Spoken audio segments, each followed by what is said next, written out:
जय श्री राम एवरीवन। आज है मेरा डे 12 और मैंने आज थोड़ा सा ही पढ़ा है। मैंने पढ़ा है MPLRC का टॉपिक लाइबिलिटी टू पे revenue.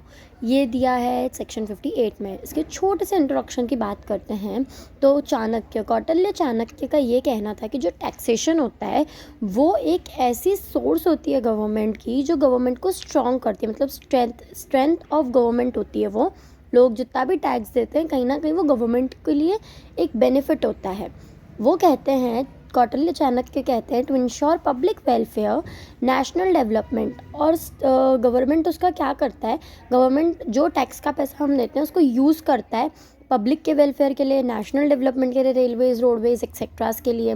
Public must not be exploited by imposing heavy taxes.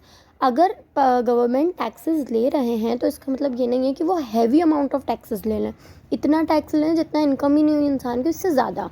अगर वो ऐसा करते हैं तो वो किसी भी इंसान की एबिलिटी को डिस्ट्रॉय कर रहे हैं, वो उस इंसान को एक्सप्लॉइट कर रहे हैं। ठीक है, अब हम बात करते हैं सेक्शन 58 की। वो कहता है liability land payment land revenue. कौन सी लैंड्स ऐसी होती हैं जो रेवेन्यू पे करती हैं? तो ऑल लैंड्स इज़ लाइबल। सारी लैंड लाइबल होती है एक्सेप्ट कुछ नॉन लाइबल होती हैं। वो होती है कि सच लैंड होली और पार्शली एग्जेम्प्टेड फ्रॉम।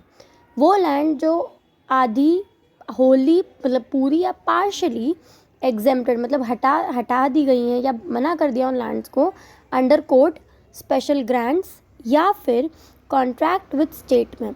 उसके अलावा वो लैंड जो होली या पार्शली स्टेट नोटिफाई कर देता है वो लैंड रेवेन्यू पे नहीं करती है।